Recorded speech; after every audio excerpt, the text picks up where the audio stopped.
If this was any other government killing scores of kids, the United States would be condemning them for it.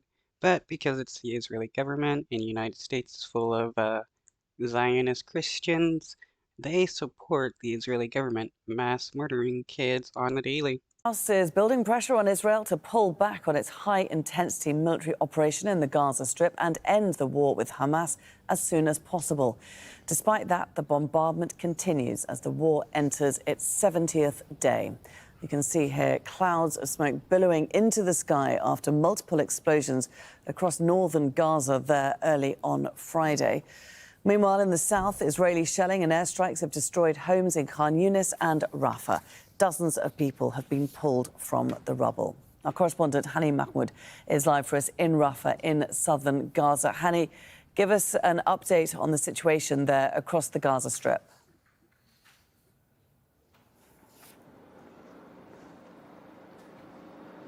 Yes, well, good morning. And just within the past few minutes, 15 minutes or so, is a large cloud of smoke coming from the northern part of the Gaza Strip, Beit Lahia district, particularly the northern of Beit Lahia, where more airstrikes and artillery shelling targeting more residential homes in that particular district. And there is it's a continuation of what was going on over last night as well in early hours of this morning. We're talking about more of these.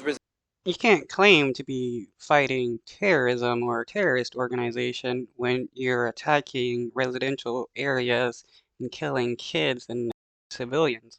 That's a war against the civilians. Residential buildings, more people becoming displaced. There are reports about people being critically injured, and reports about some who were killed were within the vicinity of the targeted residential buildings in that area. Across the Gaza Strip, mainly in Khan Yunis, where fierce fighting is going on between Al-Qassam fighters on the ground and the Israeli military under heavy coverage of aerial bombardment. A school, evacuation school was targeted, and there are reports about people were seriously injured inside the evacuation school, were taken and reported to Nasser hospital. We did not get a confirmation on how many people were killed in that school yet, but there are reports about those who, among them children and women, were critically injured and rushed to the hospital. Here in Rafah.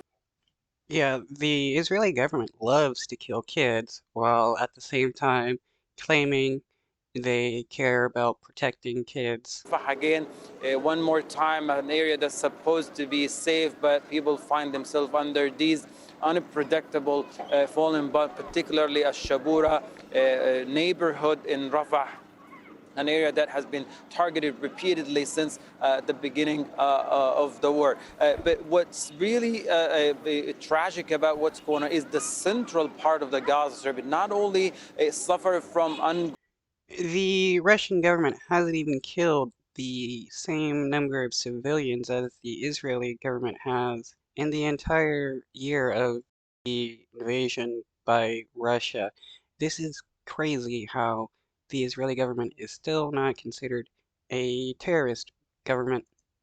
going artillery shelling and bombing from every once in a while, but it is a starvation that is causing a great deal of suffering and misery for the people who live there, the resident of the central area, and those who were displaced and evacuated to the Deir al-Balah, Nusayrat refugee camp, Al-Maghazi refugee camp, and the other areas between Salah ad-Din Road and the coastal road, as it has been effectively separated from the northern part and the southern part, where there are nothing gets in or out. People talks about a depletion of everything, of all the basic needs that are important for their survival. And just one thing that I want to point out, that the direct result of those ongoing airstrikes and ongoing bombardment is people becoming displaced, and when they're displaced, they get hungry, they get thirsty, and that's a scene that we, within the vicinity of Nasser Hospital, of